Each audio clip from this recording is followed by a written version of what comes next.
Bonjour Emmanuel Ducrot. Bonjour Dimitri, bonjour à tous. Alors vous nous parlez, vous, du sommet de l'ONU sur les océans. On en a parlé avec Christian Estrosi tout à l'heure parce que c'est à Nice que ça se déroule.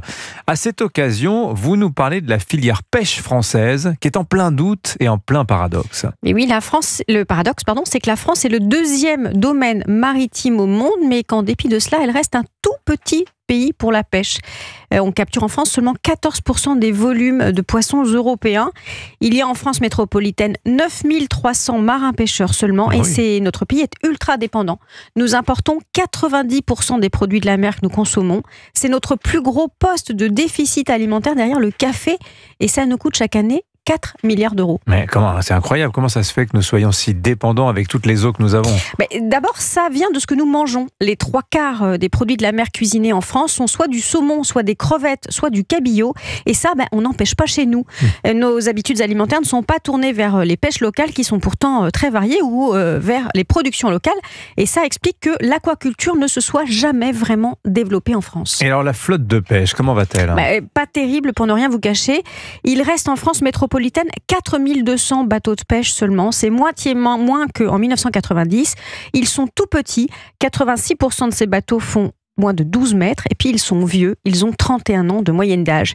Et il est en l'état impossible de moderniser et de décarboner la flotte. Ça vient de Bruxelles. Alors je vous explique pourquoi. Il existe en Europe une politique commune des pêches. Elle fixe strictement les quotas de capture par espèce selon leur démographie. Ça, c'est très bien. Ça a permis d'éviter l'épuisement des ressources. Le thon, par exemple, est redevenu très abondant en Méditerranée alors qu'il avait quasiment disparu. Mais le corollaire, ce sont les règles qui limitent la flotte drastiquement. Si on achète un bateau neuf, un autre doit impérativement sortir de l'eau. Et la plupart des pêcheurs n'ont pas les moyens de cette opération. La flotte est donc peu adaptée, vieillissante. Et un exemple, c'est très curieux, mais faute de bateaux en nombre suffisant ou de bateaux adaptés, on ne pêche que la moitié des quotas de lots autorisés pour la France. Il y a aussi de nombreuses pressions qui s'exercent sur la pêche française. Oui, des ONG qui voudraient l'interdiction large du chalutage, qui représente pourtant 60% des captures, sans prendre en compte le fait que les nouvelles techniques ne ravagent plus les fonds marins comme autrefois.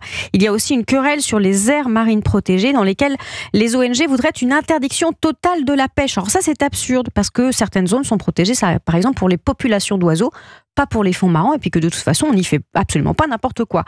Si on faisait ça, en France, on se priverait d'une des ressources les plus abondantes, les coquilles Saint-Jacques.